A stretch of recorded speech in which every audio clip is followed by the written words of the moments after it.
¿Cómo estás, Dante? Todo bien, ¿vos? Muchísimas gracias, Dante Siga, por venir un sábado a la mañana, lo cual demuestra afecto y cariño para mi persona. No, al contrario, una Porque así invitación, como lo ven, un ejemplo, ¿no? una invitación tuya no se puede rechazar.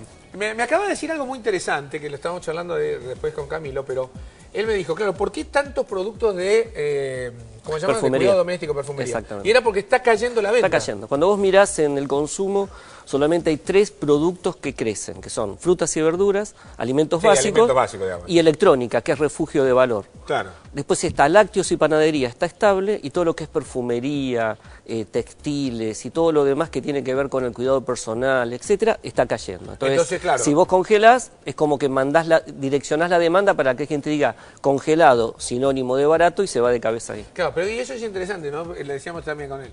El congelado la gente piensa que es barato. Ah. Y ojo, no necesariamente. El congelado es que no se mueve. Pero puede ser caro y congelado. Entonces los precios tienen que averiguarlo también ustedes. Mi abuela decía, lo barato a veces es caro. Y lo barato... No, yo te voy a decir algo. Mi abuela le decía siempre eso. Lo barato sale caro, lo decía Exacto. siempre. Y yo te voy a decir algo, tiene razón.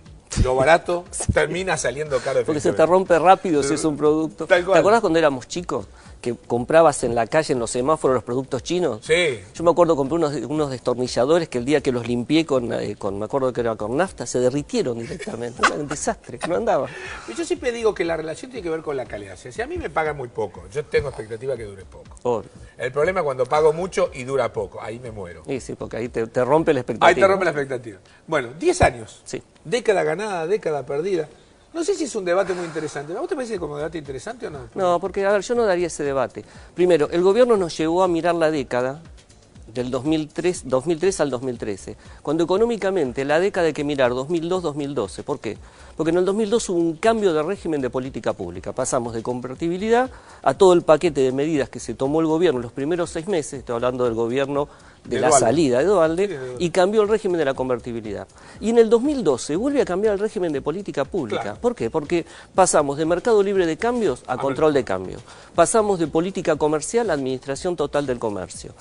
Reformamos el Banco Central para generar financiamiento al gobierno para financiar el déficit fiscal. Estatizamos YPF para responder, entre comillas, al fracaso de la política energética. Y digamos, toda una serie de intervenciones en los mercados que te cambiaron el régimen de política pública. Entonces, lo que uno debería comparar desde el punto de vista económico es 2002-2012. Y es claro que la foto te va a mostrar cosas muy buenas y cosas muy malas. Lo que hay que mirar es la dinámica. No podemos quedarnos con la foto. Eso estamos de acuerdo. Pues yo le decía el otro día, ¿no? Por ejemplo, mi hijo tuvo 1, 2, primero, segundo y tercer año, bárbaro. Sí. Da bárbaro. Cuarto año, claro, las hormonas le empezaron a... Sí, en sexto repitió. Más o menos. Pero digamos, cuarto empezó el chico. Entonces mi hijo empezó, ¿no? Santiago, empezó a... No le fue bien, no le iba bien. Entonces agarro y un día le digo, basta, pibe, le saqué celular y todo lo demás. Y entonces me dice, pero papá, si primero, segundo y tercero me fue muy bien. Y sí, pero cuarto te está yendo horrible. Sí. Entonces digo, es el hecho de usar el pasado que te fue bien. Si te está yendo mal en el presente, no lo oculta. Lo que pasa es que siempre la idea es mirar la foto. Y es claro que las fotos son buenas. El tema es que la película se va deteriorando. Se va deteriorando y rápido. Vamos a ver los temas. Dale. Que vinieron los temas más conflictivos. Tenemos una placa que nos preparó nuestro querido Bubu. Nuestro querido Bubu. Mira, ahí dice. Muestra 35 economistas argentinos. ¿Sí? Eso es una muestra demasiado... Dios cegada. Para un economista no es nada peor que otro economista. Al tratarse de repuestos... de respuestas múltiples. La suma al total no es igual a 100. Esta es una aclaración metodológica. Vamos a ver. Los temas. La intervención del INDEC. Eso es una de las cosas que más llama la atención, ¿no? Total. A ver... Primera vez en la historia tanto tiempo, al menos. Sí, digo, siempre todos los gobiernos han intentado influir. Yo me acuerdo que Cafiero me contó que él, siendo secretario de Comercio, está hablando del 50, antes de la Revolución Libertadora, también estaba en el congelamiento de Gómez Morales, que fue el primer plan económico que se puso a integrar en la Argentina, y llamó el que era el director de precios en ese momento a ver si podía hacer un leve retoque. Y el tipo se le paró de mano y dijo, doctor, lo que me está pidiendo, y bueno. Así que siempre los gobiernos han intentado manipular. Ahora, este fue el único gobierno... Que hasta La Baña intentó que era armarle un paralelo al INDEC, pero jamás se le ocurrió a nadie meterse con el INDEC. Y ahí hay dos temas. Hay un tema económico, que el gobierno de alguna manera intervino el INDEC para tratar de tener un índice de precios estable, para no pagar menos intereses porque tenía los bonos atados al ser. Pero hay un tema que nunca se habla, que el gobierno también lo intervino desde el punto de vista laboral. El INDEC siempre fue un bastión de ATE. era el gremio que manejó siempre ATE. Sí, siempre. ATE ha manejado algunas dependencias del gobierno. Pero INDEC era INDEC era de ATE. Y ahora está UPCN. O sea, no solo hubo un cambio en términos de voy a manipular la información estadística, sino que también hubo un cambio gremial. ¿Por qué al gremio le interesaba tener ATE? Porque maneja encuestas. Y eso para los gremios es mucha plata. Bueno, entonces el tema del INDEC. Ahora, ¿qué me preocupa con esto? ¿Cómo volvemos? Porque ¿cómo se puede hacer estadísticas sin INDEC? Digo, nadie cree, no solamente que el precio, la inflación no es 10 como fue. Lo que me preocupa más, la consecuencia que tenemos, según el INDEC, 5,4 de pobreza. No hay indigentes en La Rioja. No hay indigentes en La Rioja. En otras provincias seguramente, ¿no? Sí, es monumental. Digo, ¿cómo se hace la economía sin estadística? ¿Cómo se hace economía sin datos? No se puede, a ver, se hace mal, porque el problema es, ¿para qué nos sirve, para qué tenemos un sistema de información estadística? Que es un bien público, hay que entender eso. Un bien público es, los privados no lo podemos hacer porque no tenemos la capacidad financiera ni nadie lo paga en el mercado para tenerlo. Entonces, eso tiene que aprobarlo el sector público. Para poder tener buen diagnóstico y poder tener políticas que vayan dirigidas a solucionar los problemas que surgen de la información. Es como...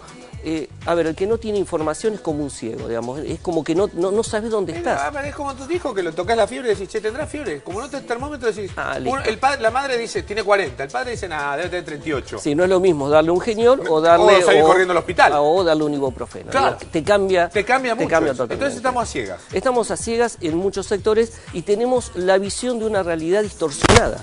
O sea, nosotros en economía, la realidad, aparte de lo cotidiano que charlas con empresarios, lo aprendés a través del punto de vista de la información que te da. Sí. Si vos crees en la información pública como está hoy, ves una distorsión, una muestra real, digamos, distorsionada. ¿Yo qué tendría que hacer? Hay que bajar los fondos a las políticas sociales porque ya pobreza no hay, con lo cual debería cambiar, con lo cual estaría siendo una aberración. Estaría cerrando programas porque diría, ya no tengo más pobreza, claro, no hay y pobreza, cuando vas al interior los encontrás todos los días, ¿no? Es una locura. Qué locura. Bueno, es la intervención más larga de la historia. Creo que más larga de la historia, sí. Yo creo que no debe haber lugar, salvo en los, digamos, en los regímenes totalitarios, en los cuales vos ni siquiera sabés qué pasa. Claro. ¿No? Estatización de las AFJP, el otro tema, ¿no? Sí, un tema... ¿Qué pasó muy desapercibido? Vamos a hacer la pregunta. ¿Hay plata ahí adentro o todavía no hay plata? ¿O son todos bonos prácticamente? No, a ver, digo, te quedó el Fondo de Garantía Solidario, que tenés acciones, tenés bonos, tenés depósitos, es un tema interesante. El tema es que la estatización de las FJP tuvo dos temas, que es el stock, o sea, toda la plata que ya estaba acumulada de los que tuvimos en el sector privado, que es el gobierno se lo quedó, que eran acciones, etcétera, y después el flujo. Claro, los aportes patronales que están yendo ahora que van todos los meses y que de alguna manera van al pago de los jubilados y queda un remanente que lo usa el gobierno para financiarse. Todo el gobierno se financia de lo que eran las FJP, del sistema previsional, por dos vías. Parte del flujo todavía superavitario. ¿Por qué? Porque estamos en un sistema... Porque las provincias le dan... Porque no le reclaman el 15%. Claro, hasta ahora solamente una, que fue Córdoba. Por eso te digo, a ver, decime esto, porque mucha gente me dice, pero la ANSES da superávit. No, si yo le saco... Si vos le sacás la parte de las el provincias, 15% que ponemos de impuestos para financiar el sistema jubilatorio, sería deficitario. O sea, la cantidad de activos que tenemos no financian la jubilación de los pasivos. Que las provincias están sosteniendo el superávit del ANSES y el superávit del ANSES sostiene el gobierno nacional. Totalmente. Y la provincia pues tiene problemas financieros por esto. Y a su vez el gobierno, que de alguna manera se apropió de todo lo que fueron los recursos nacionales, le hace transferencias discrecionales. Es la voluntad del príncipe. Ah, es fantástico. Obvio. O sea, con mi plata yo te la di a vos. Ahora vos con mi plata me la prestás. Pero te pido algo a cambio. País federal raro este. Raro. Bueno, a ver, en los papeles es un país federal, ¿no? Déficit energético, este sí es grave, ¿no? No, yo te diría, el déficit energético, el problema es la política energética. Claro. La política energética destruyó o fue la bomba que apuntó a la línea de flotación de los dos grandes superávit, que eran el superávit comercial y el superávit fiscal. ¿Por qué? Porque pasamos a ser deficitarios en energía por tener tarifas congeladas, por lo tanto tenemos que importar energía, con lo cual tenemos menos dólares, este año el déficit va a ser de 5.000 millones de dólares. Y a su vez, como importamos energía cara para venderla barata, ¿de dónde sale la plata? Del déficit. Del superávit, que ahora se transformó en déficit. Claro, entonces ahora la energía nos genera déficit fiscal y nos hace perder dólares. Nos hace perder dólares. O sea, fíjate que dos de los grandes baluartes que tenía la recuperación, que eran los superávit gemelos, ahora tenemos déficit fiscal y tenemos menos dólares a economía, que por otras cuestiones que hizo el gobierno parece casi una crisis externa que no es. Qué interesante. Y la siguiente que viene asociada a eso, que es el cepo al dólar. Y bueno, es una consecuencia de eso. De haberte El gobierno se autoinfligió una restricción externa. ¿Cómo puede ser? Vas a Perú, vas a Chile, vas a Brasil, vas a Uruguay, y Uruguay te dice, estamos embuchados de dólares.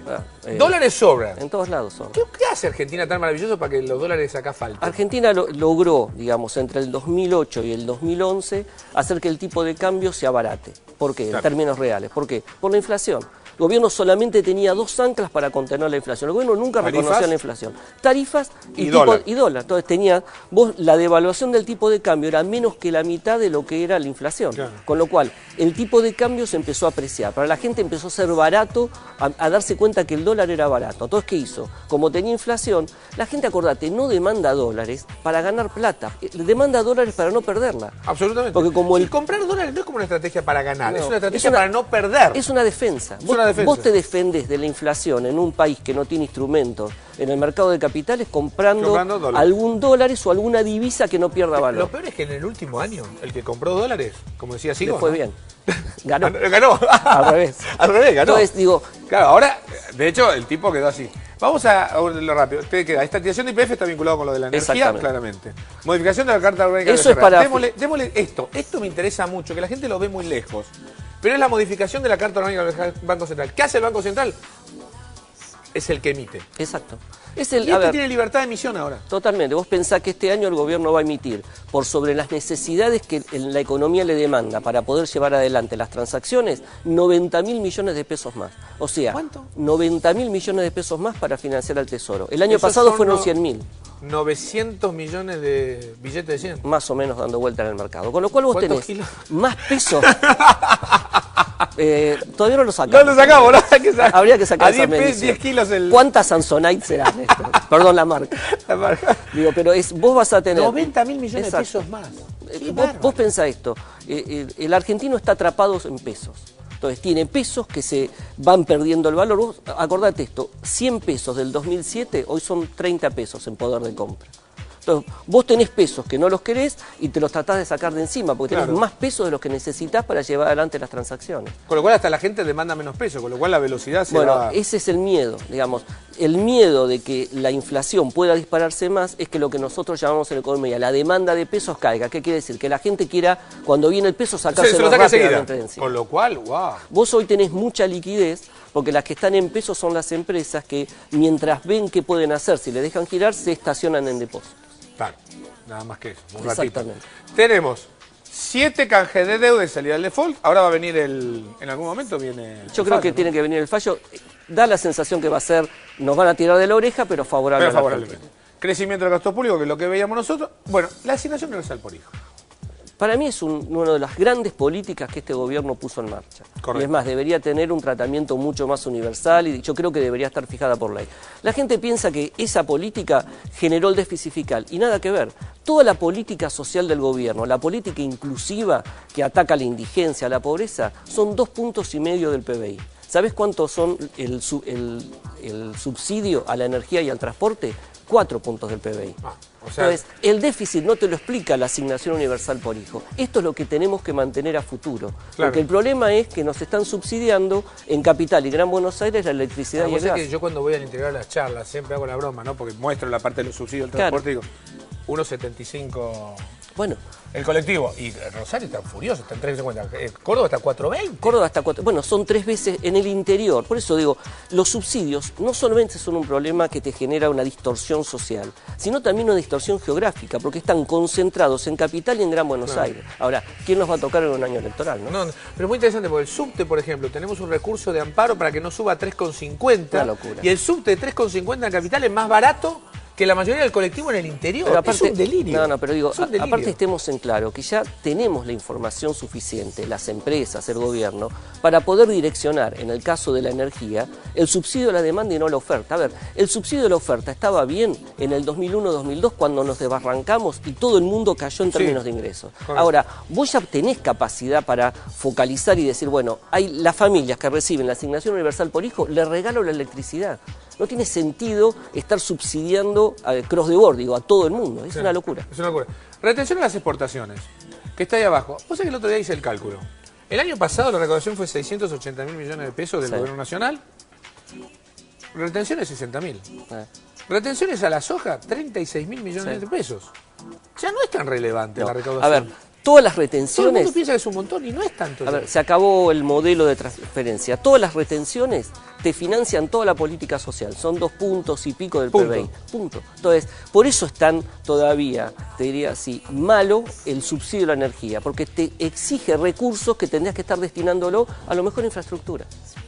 Sería más lógico hacer cosas para producir energía y no para importarla, ¿no? Totalmente. Sería más lógico hacer cosas para sacar el gas que Argentina tiene el segundo gran yacimiento mundial de recursos no, digamos, no convencionales, que es el tema del shale gas. Ahora, resumiendo entonces la década. La década es 2002-2012. Exactamente. Empezó una nueva década. Empezó una nueva década con, te diría, casi un nuevo régimen de política pública. Y no anda muy bien. No, porque la forma en la cual está gerenciando el gobierno la política económica, que es la intervención en la micro, sin solucionar las causas y atacando los problemas, te genera bajo crecimiento con alta inflación.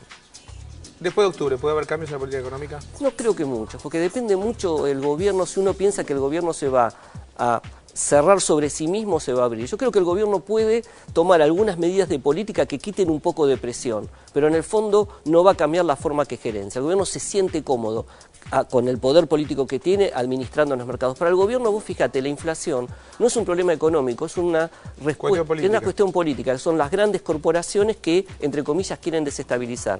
Por eso el control de precios es respuesta política con un problema. Entonces yo creo que el gobierno va a seguir gerenciando como lo viene haciendo, puede tomar algunas medidas. Yo creo que el año que viene el gobierno va a soltar tarifas, va a tratar de emitir menos, va a tratar de contener un poco los precios, quizás va a dejar que el tipo de cambio corra un poco más, pero no en un programa sistemático que genere un cambio de confianza. Solamente va a quitar presión, por lo tanto vamos a seguir con este pseudo estancamiento en la cual la economía se mueve. Señores, perspectiva de la economía argentina hoy por hoy, inflación como está y estancamiento como está.